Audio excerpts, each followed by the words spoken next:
Olá, tudo bem? Hoje a gente vai começar o livro do Joaquim Nabuco, Minha Formação.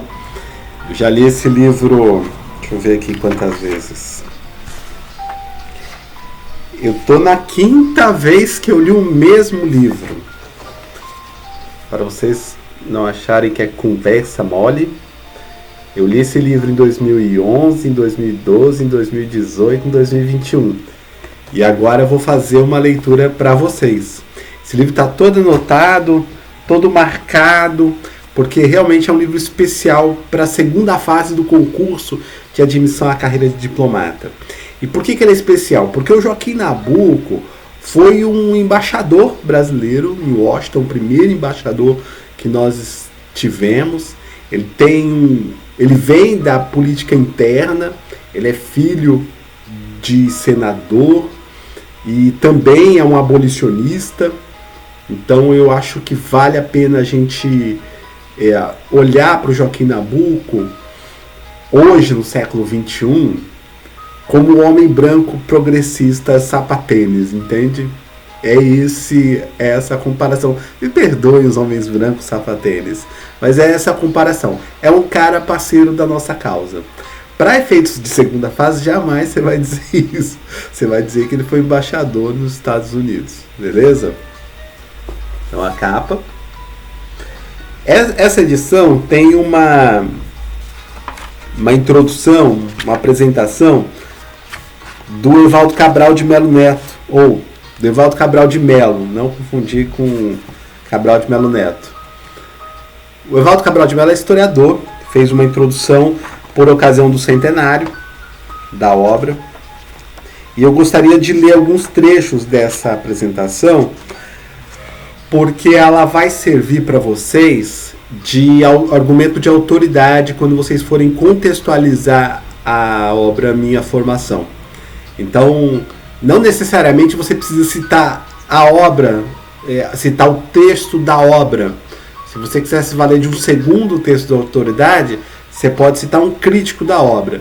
E eu trago o Evaldo Cabral de Melo nesse sentido, como um segundo argumento de autoridade. Vou começar por ele porque foi ele que prefaciou a edição do centenário, tá bom? No centenário de Minha Formação. No acesso de sectarismo ideológico, um antropólogo populista escreveu acerca de Minha Formação, abre aspas, autobiografia clássica e chata de um alienado, fecha aspas. E citava o trecho do livro que, sobremaneira, ofendera seus brios nacionalisteiros. Abre aspas, trecho do livro. O sentimento em nós é brasileiro, a imaginação europeia. As paisagens todas do Novo Mundo, a floresta amazônica ou os pampas argentinos, não valem para mim, Nabuco, um trecho da Via Ápia, uma volta da estrada de Salerno a Amalfi, um pedaço do cais do Sena à sombra do velho Louvre. Fecha aspas. Aí volta Evaldo Cabral de Melo.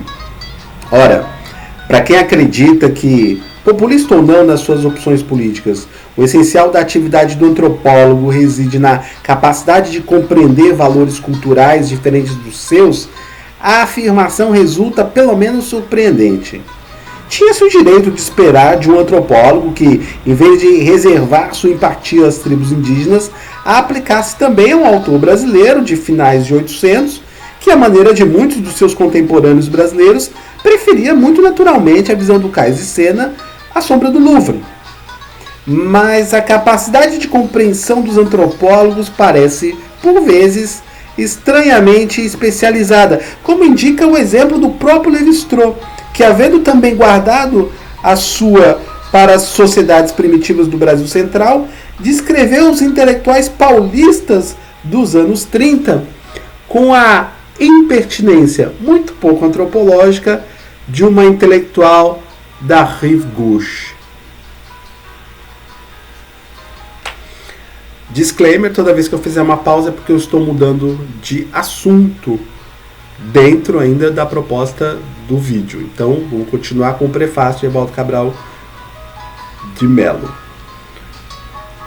O que minha formação formula mais certeiramente do que qualquer outra obra de autor nacional é o que se poderia chamar de dilema do Mazombo, isto é, do descendente de europeu ou reputado como tal, com um pé na América e outro na Europa, e equivocadamente persuadido de que cedo ou tarde terá de vencer a indecisão, plantando-os ambos de um só lado do oceano. Nas palavras de Nabucco, abre aspas, nós, brasileiros, o mesmo pode-se dizer dos outros povos americanos, pertencemos à América pelo sentimento novo, flutuante do nosso espírito, e à Europa por suas camadas estratificadas, fecha aspas. Daí que, desde que temos a menor cultura, começa o predomínio destas sobre aquele.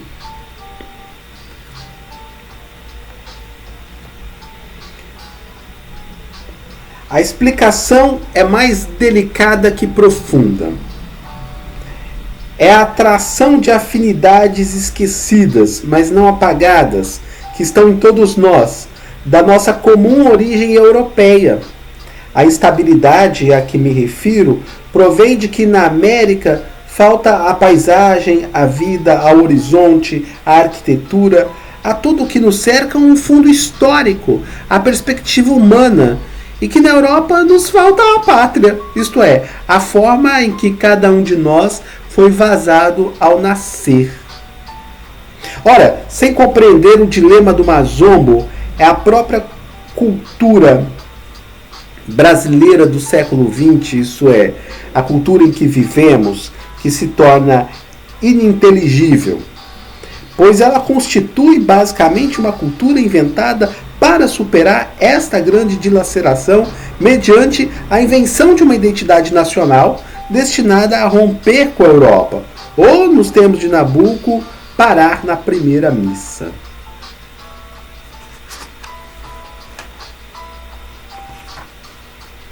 Ironicamente, o Mazombo recifense, que preferiria a contemplação da Via Ápia ou do Cais do Louvre a qualquer panorama que lhe pudesse oferecer a pátria, atinou com a explicação do que ainda hoje, para os epígonos do nosso ensaísmo identitário, permanece o alvo de intermináveis elucubrações.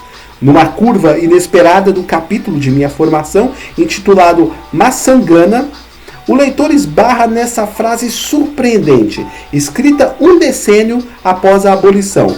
Abre aspas, palavras de Nabucco. A escravidão permanecerá por muito tempo como característica nacional do Brasil. Fecha aspas. Procuremos entendê-la antes de taxá-la de reacionária, como teria feito o nosso antropólogo. O que consideramos o caráter nacional, ou a identidade nacional, seria, na perspectiva de Nabucco, tão somente as repercussões do regime de trabalho servil no ethos das gerações que se seguiram à emancipação.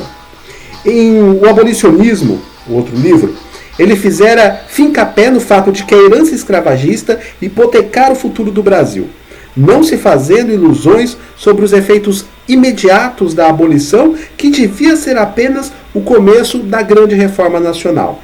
De vez que, abre aspas, acabar com a escravidão não nos basta, é preciso destruir a obra da escravidão, fecha aspas. Mas a abolição, continua Evaldo, não devia concluir com a medida complementar, a democratização do solo, a posse da terra promovida por meio do imposto territorial. Havendo envenenado a existência nacional, a escravidão, mesmo destruída como instituição, ainda se faria sentir duradouramente, planando ainda por muito tempo como uma ave de rapina sobre o futuro do país, especialmente sob a forma do estigma lançado sobre o trabalho. Abre aspas. Entre o passado e o futuro desdobra, acreditai-me, um longo e penoso deserto moral, como o dos hebreus, em que a nossa alma tem que educar-se a si própria, em que a grande, a maior de todas as reformas sociais, a reforma de nós mesmos, terá que ser efetuada no meio de amargos sofrimentos e à custa de grandes sacrifícios. Mas se, como pretendia Nabucco, abre aspas, a escravidão permanecerá por muito tempo como a característica nacional do Brasil, fecha aspas, e continua Evaldo, nossa identidade nacional não é tão assim, pois a compartilhamos com todas as sociedades do Novo Mundo que foram outrora organizadas na base do trabalho escravo de origem africana e da grande propriedade territorial. Todo o vasto arco geográfico, do velho sul dos Estados Unidos aos cafezais paulistas, passando pelo Caribe, pelo Nordeste açucareiro, constitui um único sistema escravagista. Ainda hoje, o parentesco entre essas regiões é evidente, sobrepondo-se às fronteiras nacionais e às variações culturais decorrentes da diversidade das colonizações europeias, das comunidades indígenas originais e das matrizes africanas de mão de obra escrava. Só o desconhecimento da história comparada das Américas impede que nos demos plenamente conta dessa identidade supranacional, dissolvente das nossas pretensões de originalidade. É provável, portanto, que a Nabucco tivesse surpreendido a atitude da atual geração de modernizadores brasileiros, populistas ou neoliberais, que se tem associado entusiasticamente a essa unanimidade nacional. Provavelmente, ele não se teria deixado enganar pelas faces mais visíveis e democráticas desse culto, o carnaval, a música popular e o futebol.